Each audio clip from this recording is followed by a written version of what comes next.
for joining us and welcome to today's webinar, which is the third of our Work from Home series. My name is Sophia Pereira and I am the Public Relations Intern at the Canadian Institute for Safety, Wellness and Performance, hosted at Conestoga College's School of Business. Our Work from Home webinar series aims to share the knowledge generated through two of our large applied research projects. We hope to help organizations recognize the challenges of work from home arrangements and provide guidance on evidence-informed strategies to protect workers' health and well-being while improving their productivity and performance. Today's webinar will present the findings from our national survey to understand the impact of work from home on the physical and mental health of Canadians. Our speakers for today's webinars are Dr. Amin Yazdani and Dr. Marcus Young. Dr. Yazdani is the director of the Canadian Institute for Safety, Wellness and Performance. Dr. Yazdani uses a multidisciplinary strategy to develop innovative approaches to prevent workplace injuries and work disability at the organizational level. Dr. Yazdani's research interest focuses on integration of human factor and ergonomics in the design of products and work environments. Dr. Marcus Young is a research manager at the Canadian Institute for Safety, Wellness and Performance. His research centers on the etiology of work-related musculoskeletal disorders, exposure assessment, and development of prevention strategies and interventions to mitigate injury risk. The format for today's webinar is a presentation from our speakers, and then there will be a Q&A session followed along. If you have any questions, please use the Q&A function of the Zoom platform to ask your questions, and we will get them near the end of the webinar. I will now hand it over to Dr. Yazdani to begin the presentation.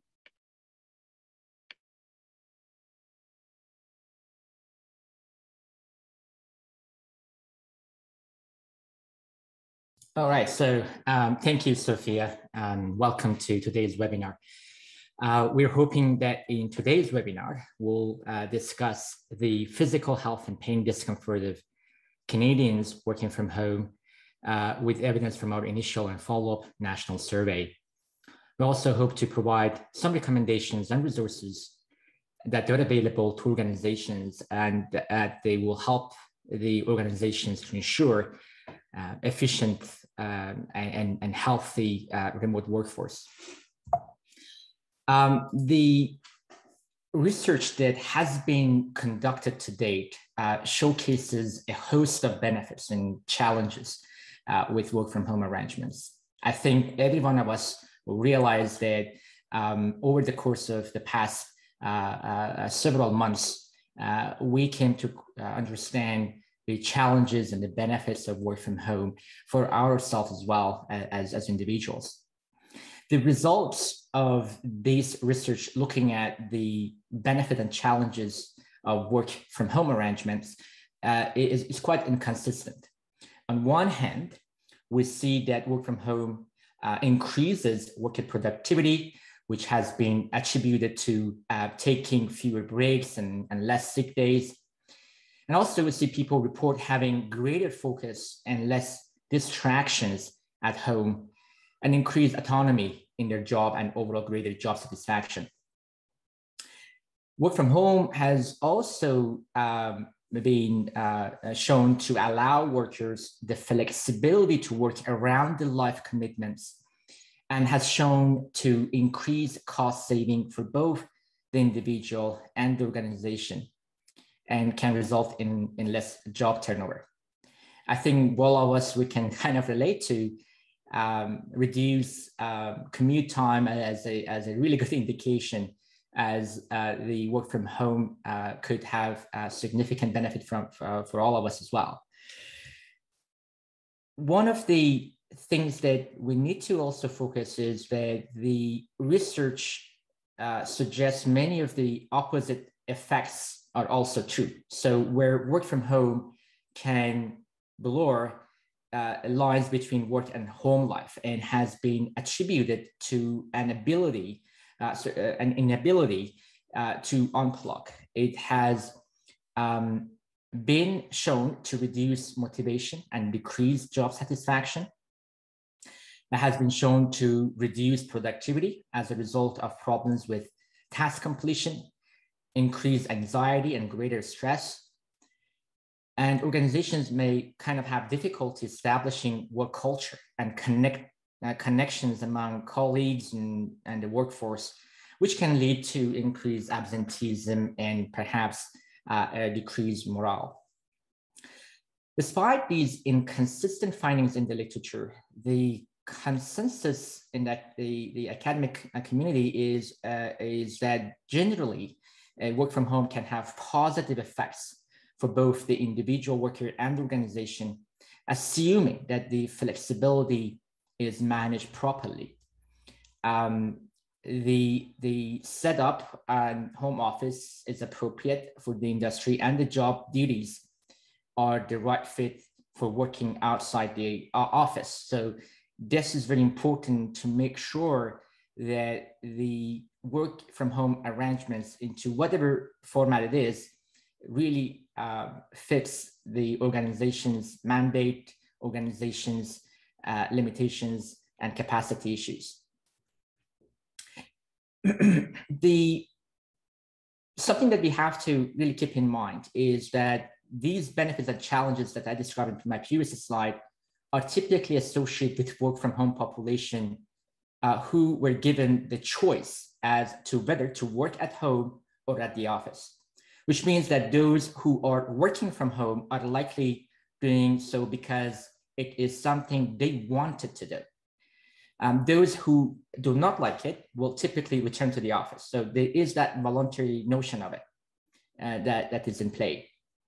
Typically, the work from home or flexible work arrangement or flexible work location is also referred on a part-time basis, where individuals can choose the day to work from home based on what suits their schedule and needs. Further, work from home would have been previously used in organizations that are open to the idea and who are well kind of positioned to be able to offer that. The March 19 is a time point where WHO kind of declared COVID-19 as a global pandemic, and that and organizations across the globe suddenly had to find a way to work and interact with their communities in a different way. So work from home then becomes mandatory requirement, regardless of whether the setup was right for the employee or the employer. And working from home occurred on a full-time basis, and the entire teams and organizations became remotely located. Again, most cases, most jurisdictions in Canada, they try to implement some sort of mandatory work from home policies.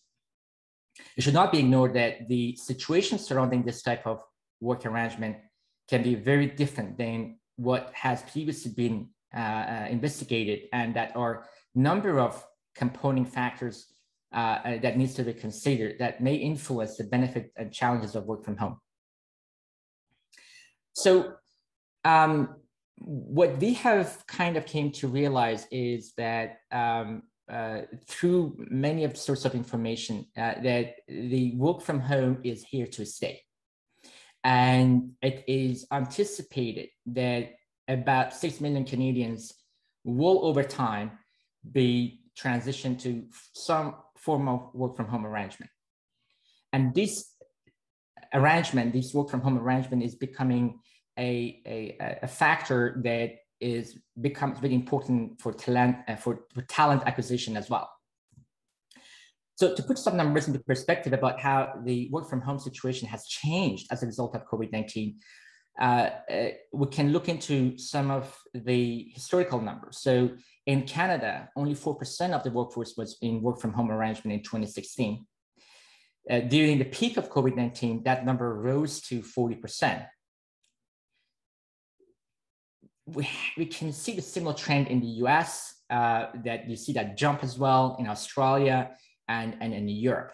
And again, one factor that you need to keep in mind is that we will be looking at an increased number of Canadians that they prefer to work from home, and that they will be required to work from home based on this kind of new reality. Again, this another slide that I have here kind of really showcases the significance of this for a lot of Canadians, and that for across the country and internationally, that there is that demand to somehow accommodate workers on a flexible work from home arrangement. So we launched a national survey to investigate the impact of work from home and and really look into the impacts that work from home has had on the mental and physical well-being of Canadian workers during the COVID-19 pandemic. We wanted to kind of gain an understanding of how the benefit or how the health of Canadians can be protected in work arrangements that are mandatory and occurring on a full-time basis. And we were looking into somehow identify the challenges and benefits of work from home to the Canadian population. We distributed the survey nationwide through our network between October and December of 2020. This allowed us to examine the experience of Canadians after roughly 7 to 10 months of working from home. And during that time, as a reminder, we were experiencing an average of over 5,000 new COVID cases per day in Canada. We then launched a follow-up survey with those participating in the first initial survey that was done to understand how perspectives and experiences of work from home population have changed over time and since the initial survey. And to be including the survey, we wanted to make sure that those that participate in the survey, they lived in Canada and be over the age of 18, working from home at least 2 days per week. And again, we did not exclude any industry or any sector. In total, we had over 1,600 usable data or responses to include in the survey. Before we dive into some of the general findings, it's important that we highlight who this data represent. Well, 53% of those individuals that participated in the survey, the initial survey, were between the age of 36 and 55. The majority of them are female. That stays consistent with our follow-up survey as well. I also need to note that most of our respondents were from Ontario, and 37% of people had children, and just over half lived with another adult, but not children. In the follow-up survey, we saw again that these numbers stayed relatively consistent. Job-wise, the vast majority of respondents for both surveys were non-managers and worked for large organizations. The most represented industries include education, training, professional, scientific, and technical, public administration and information, and also media and telecommunication. Perhaps most importantly, 78% of our respondents had never worked from home prior to the pandemic. So this was kind of truly a new way of work for many of our study participants. Something around 84% of those participated in our follow-up survey were still in a full-time work from home arrangement. We asked our participants in general, how would they rate their physical health? This data represents only people who responded to both surveys.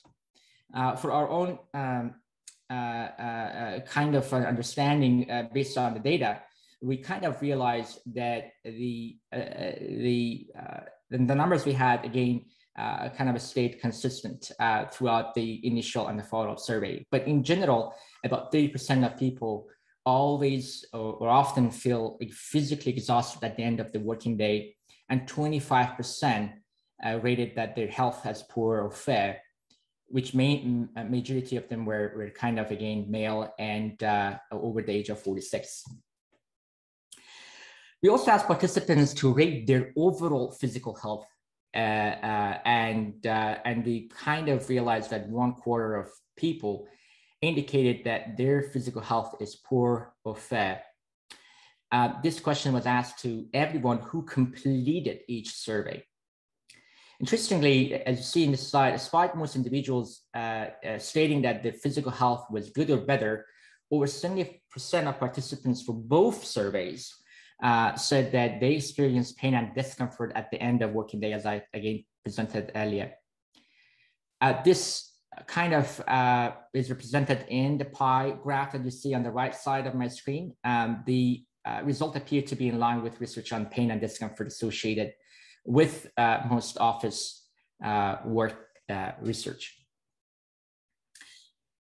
This, so what we were looking into understanding the presence or frequency of body pain to everyone that completed the survey. For the purpose of comparing initial and follow-up, we pulled data for only those who responded to both surveys. We asked the question, in the last 6 months, how often do you experience pain in your neck, shoulder, for instance, in one of the questions? And just kind of as a reminder, the follow-up survey was completed 6 months after the initial survey. In the initial survey, this captured pain and discomfort from when people first started working from home. And in the follow-up, as I said, it captures the time between when they responded to the first survey and to the completion of the second survey, and therefore should kind of represent pain after having some time to really adapt to working from home. And we asked these questions for each of the body regions. As you see here, neck and shoulder and mid and low back were the most common body regions where participants reported kind of more injuries. And this again based on self-reported data, so no diagnosis was done. On the right side, we look into, on the right pie graph, we kind of present the data looking at the severity of how individuals really rated the severity of their pain based on that scale that you see on the screen, often and always, sometimes, and never and occasionally.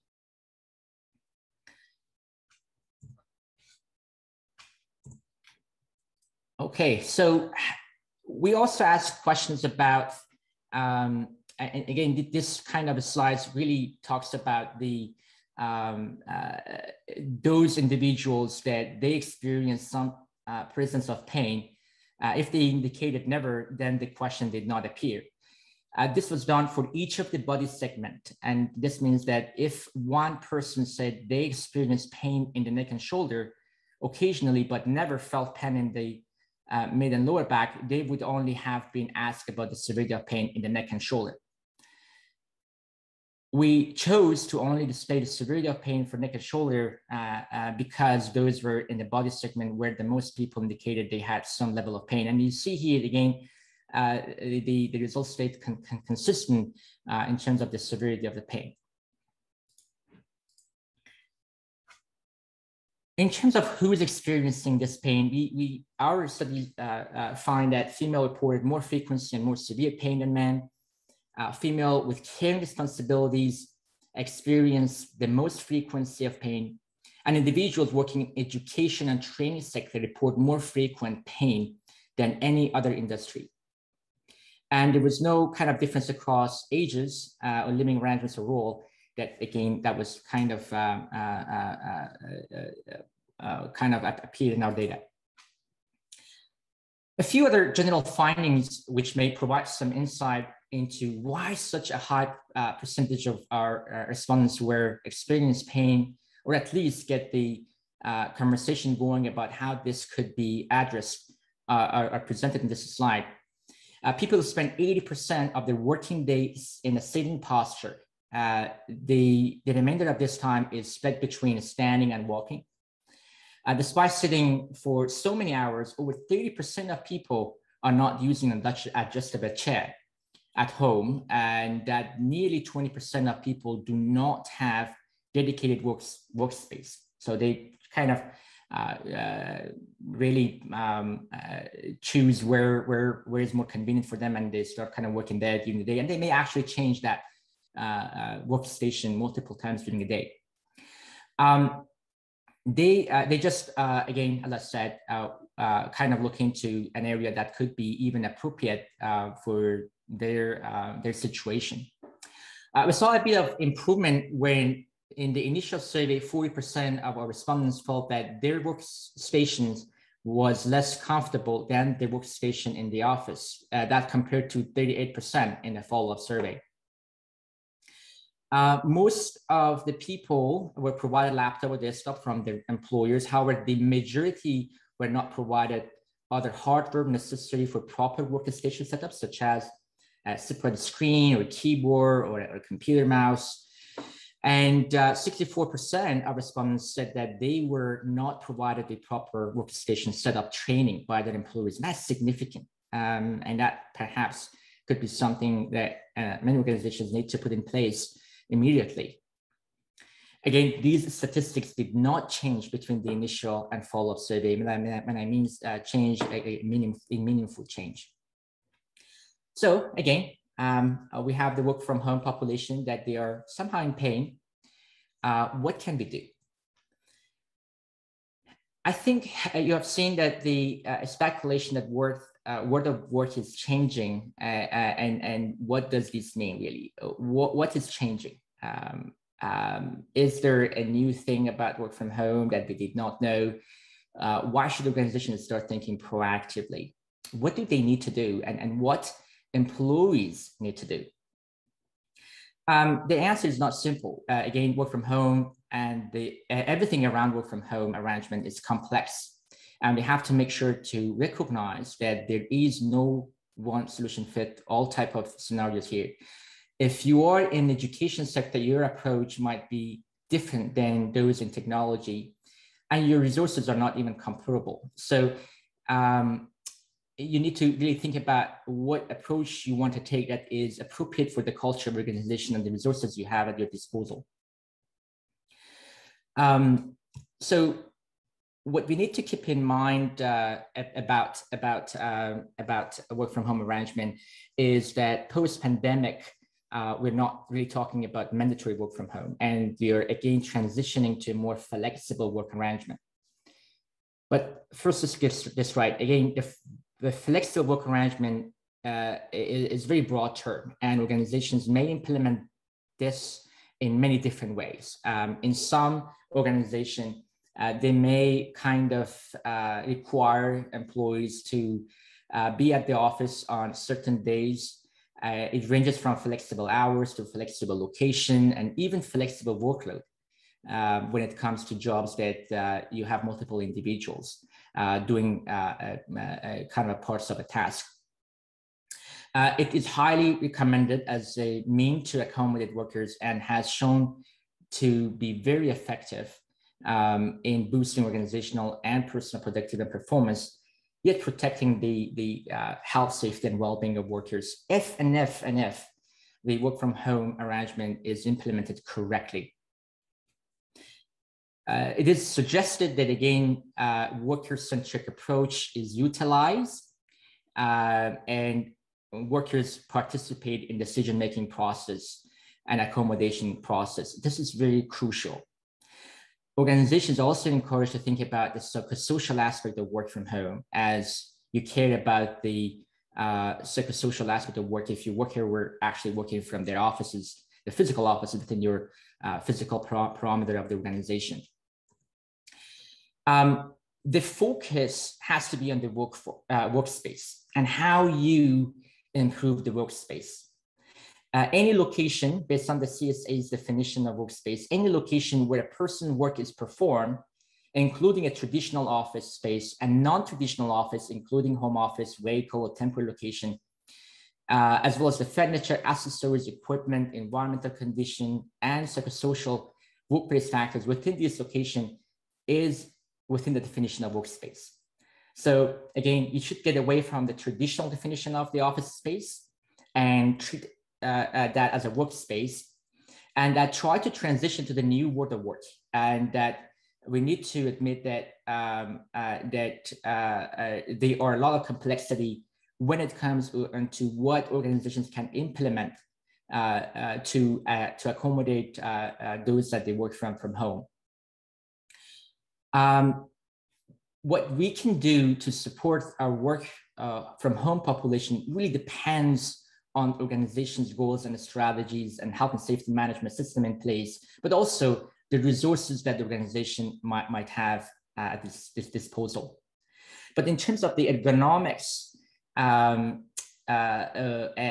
how we can improve the working conditions of the workplace when it comes to prevention of workplace injuries and prevention of physical injuries in the workplace, is that the application of ergonomics and making sure that you apply the ergonomics principles in your organizations that really tries to minimize or reduce or eliminates the exposure to the ergonomic hazards in the workplace. Ergonomics, as many of you that participate in this webinar may know, is the scientific discipline concerned with the understanding of interactions among human and other elements of the system. And that, again, it is an appropriate strategy that you need to put in place in order to support the health and well-being of your workforce. There are some basic principles that you need to pay attention to when it comes to, again, reducing workplace injuries among your work from home population. And when it comes to preventing workplace injuries and psychosocial issues within organizations, there are a lot of resources that are already at your disposal. And again, you do not need to reinvent the wheel. First and foremost, you want to make sure that your work population have access to ergonomically designed equipment, including chairs, desks, and equipment. This is the most basic need of your workers when it comes to protecting the health and safety of workers. But this alone is not going to help your workers. Again, we've done a lot of work in the past looking at ergonomic interventions and how they could be effective. And sometimes even expensive interventions may not work out because we have not been able to train workers how to use these resources. So we end up wasting a lot of resources because we've not been able to really transfer knowledge to workers to be able to use those interventions. So we need to provide training resources and one-on-one consultation to really work with our work from home population and teach them on the proper use of ergonomic equipment. How to position, for instance, their chairs, how to adjust their workstation, and make sure that even they're aware of how we could perhaps accommodate them and help them with customization of any of the design of the equipment that they have available to them. So do we need to reinvent the wheel? Do you need to develop your own resources? Maybe not. There are lots of resources out there that they could be easily adopted by organizations. For instance, I call it the development of msdprevention.com in collaboration with Dr. Richard Wells and the Cree MSD out of University of Waterloo. The website contains a lot of resources to support small, medium, and large businesses to prevent workplace injuries. And again, this website, again, as I've said, is funded by Ontario's Ministry of Labour. The Office ergonomic resources within the website has a lot of good information. It's simple to use and provides Office ergonomic principles in easy to understand form for a range of audience with very limited knowledge in health and safety. Again, these posters are very useful to help increase awareness among workers and to train workers how to make their workstation or workspaces, safe. You can even use them as a checklist to evaluate your own workspaces and can help, again, anyone, even school-age students, to start building healthy behavior. And they're, again, generic enough that could be applied to any scenario.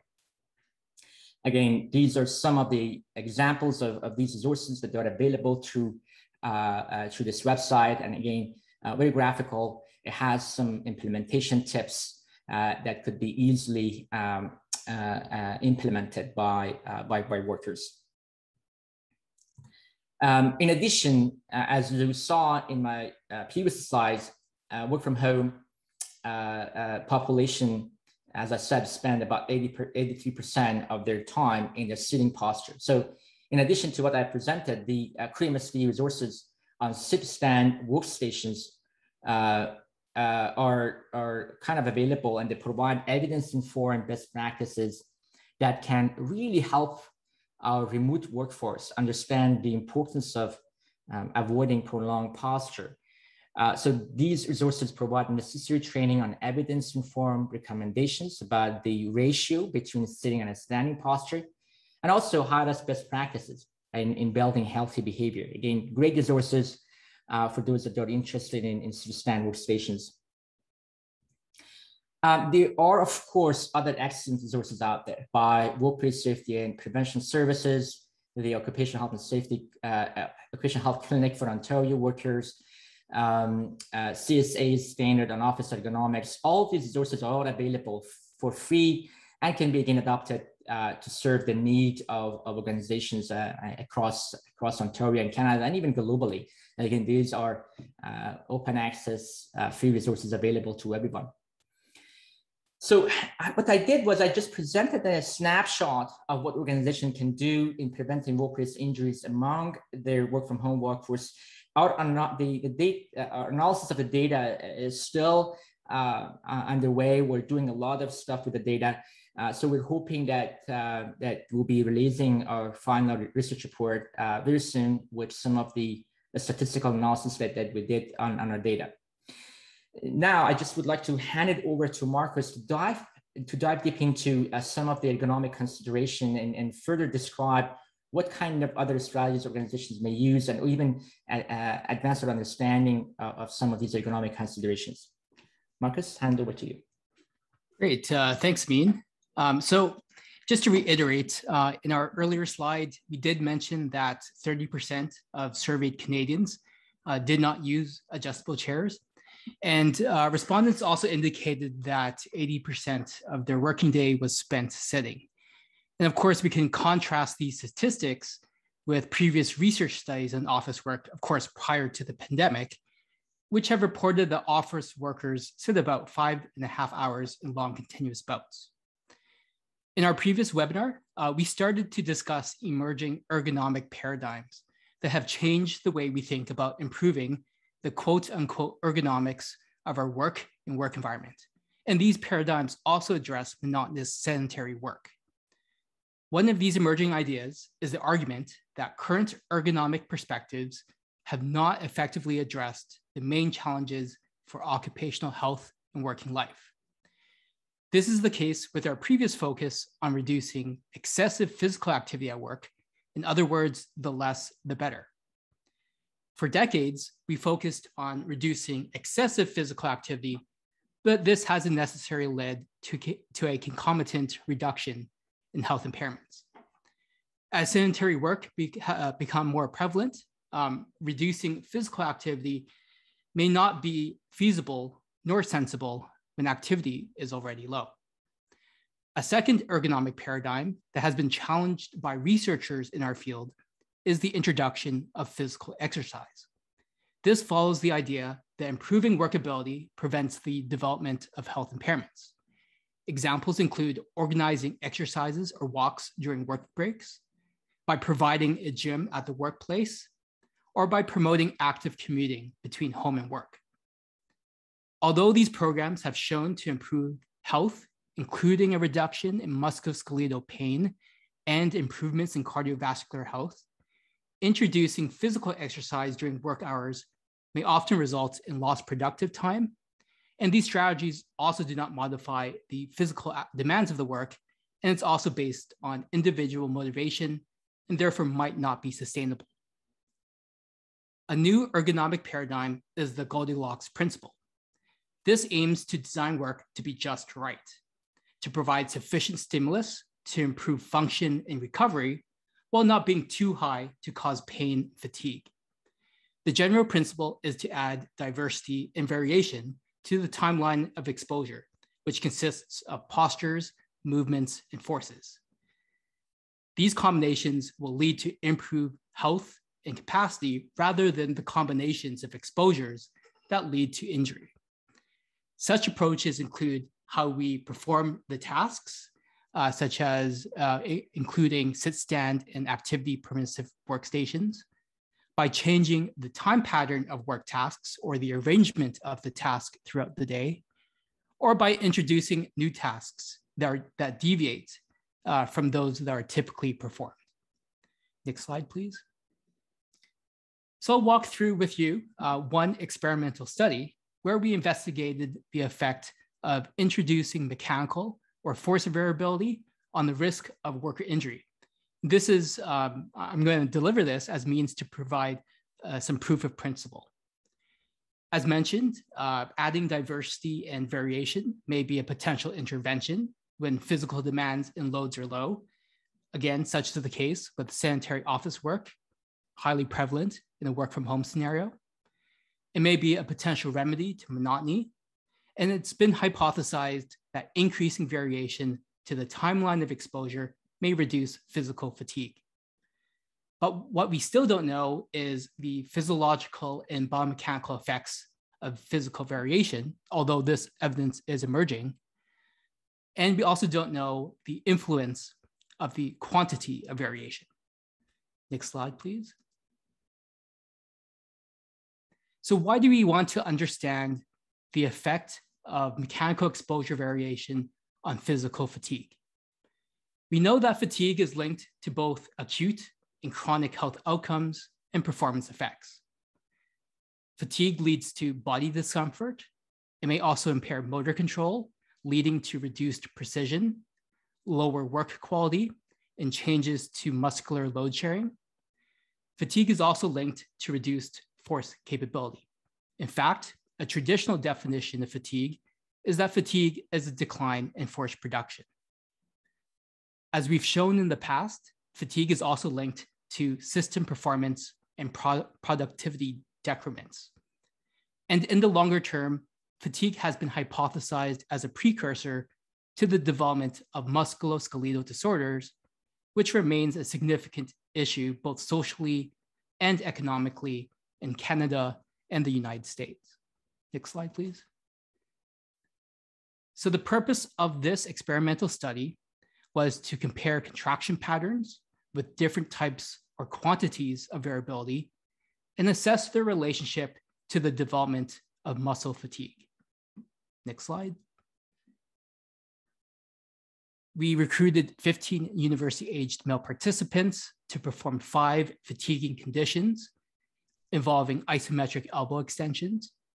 Each condition consisted of task parameters that were relevant to occupation, namely a cycle time of 6 seconds, a duty cycle of 50%, and a mean workload of 15% maximum voluntary force, or MVF. Participants completed each condition for 60 minutes or until exhaustion while we recorded physiological data. We also captured recovery responses over a 60-minute period and 24 hours after. We used a programmable force generator system to support our participants' dominant arm and to also provide an external resistance that can be modulated to follow a chosen condition. Generally speaking, proprioceptive feedback has been shown to be a simpler feedback loop than visual feedback, and it's also more representative of daily work tasks. Next slide, please. So of the 5 work task conditions, 2 are considered to be classical fatigue exertion profiles. On your left is a sustained isometric exertion, and on the right is an intermittent isometric contraction with forces that varied between 0% and 30% of maximum voluntary force. In this study, we wanted to understand the effects of 3 novel intermittent isometric contraction work profiles, which represents 3 quantities of mechanical variation. And we wanted to see where and if these conditions fell between the classical isometric and intermittent contractions in terms of fatigue production and recovery. The novel conditions include forces half the mean amplitude, so forces that varied between 7.5 and 22.5 of maximum voluntary force. To your lower left is an intermittent isometric condition between 1% and 29% maximum voluntary force. And this condition is based on known and widely used parameters of muscular brakes. And on the right is our sinusoidal wave pattern, which reflects more natural force exertions. Next slide, please. So here's our programmable force generator system that provided proprioceptive feedback. While participants were completing our conditions, we recorded physiological responses, including muscle activity, muscle mechanical response through mechanomyography, heart rate, blood velocity, brachial artery diameter using ultrasound, electrical stimulation, including twitch and tetanus response, and maximum voluntary force production. Next slide, please. So what did we find? Well, we found that even without complete muscular rest, fatigue was reduced when we increased mechanical exposure variation. In fact, the 3 novel exposure conditions did fall between the sustained and classical intermittent contraction patterns. However, as expected, all conditions resulted in both central and peripheral fatigue. So in some of our previous research, we've shown that the pattern of fatigue development and the interplay between central and peripheral mechanisms were dependent on both contraction type and task intensity. This was again the first study to test the effects of force variation other than the classical intermittent work cycle. We concluded from this study that physical variation is a useful intervention to reduce muscular fatigue in low load conditions. Next slide, please. So how can we apply this practically in office work while working from home? Well, we can implement sit-stand workstations to enable both sitting and standing postures at suitable time periods. The literature surrounding sit-stand workstations continues to emerge, but there's yet to be a consensus evidence-based agreement on an optimal sit-stand regimen. However, researchers encourage employers to instruct their employees to experiment with various sit-stand ratios to determine their optimal ratio for a specific job and personal requirements, including workers' body discomfort and work performance. When it comes to variability of various body regions, Barbieri noted that maximum posture variability occurred with a combination of 40 to 80% sitting and 20 to 60% standing. Other strategies to increase exposure variation and diversity includes promoting changes in sitting and reclining postures throughout the day by ensuring that during breaks, employees have opportunities to move and be physically active, and also consider wearables such as activity watches to motivate and schedule reminders to walk, move, and change postures. So I'd like to toss this back over to Dr. Yazdani. Thank you, Marcus. And I think Sophia will moderate the QA if they have any questions, Sophia. Perfect. Thank you, Drs. Yazdani and Young, for a great presentation. And thank you to all of those who submitted questions for our speakers today. We will now go ahead and begin our Q&A session. We'll bring up our question here. So from Holland Chan, he asked us, he sent to us, thank you for completing and sharing this research. Given the findings from this work, is there any guidance on categories or types of computing tasks and or types of roles that may be more successful for remote work? I can first jump in here. This is a very loaded question because when we're looking at the work from home and physical and mental health literature, you see a great variation in the type of studies being conducted with different purposes that investigated the issues from different point of views, and some studies look into a specific type of task. So the literature is not that comprehensive to really look into providing guidance around or comparing the different jobs and coming into a conclusion of what jobs would be better fit for remote work. From a productivity performance point of view, which we have completed a knowledge synthesis study very recently, and the report is available through our website.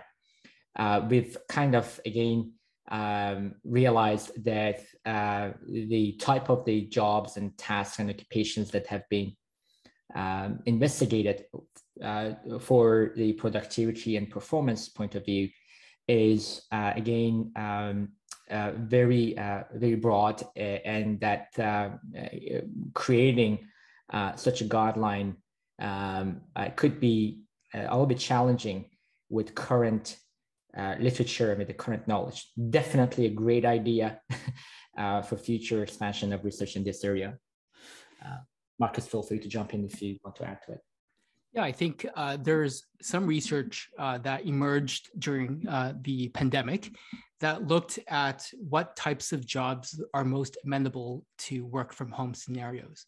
And what they did was they used secondary data, namely large databases in the United States, for instance, ONET, that looked at the types of exposures that different jobs experience, and they categorized jobs on the basis of whether the types of work they do will match in terms of work from home opportunities. So I would definitely go down that route to see what sort of results have emerged in those studies. On the top of my head, certain jobs that deal with more intellectual aspects are well suited for work from home. And there's also some comparability between jobs on the basis of whether jobs are monotonous versus those that require some creative input. In terms of the tasks themselves, in a variability point of view, think about changing up tasks that are quite different in their own respect. So for instance, if the types of exposures within the tasks that you are changing into or out of are very similar, then you're not really adding any diversity or variation to your exposure timeline. So with that point of view, take a look at the types of tasks that people perform and ensure that what you change into and change out of are quite different in terms of the physical demands in which each task may represent.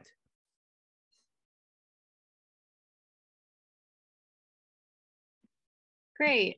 Thank you, both Dr. Yazdani and Dr. Young. As we wrap up, I would like to bring your attention to our upcoming webinar schedule. So please visit our website or our social media channels, both our Twitter and LinkedIn, to find updates, schedules, and registration links.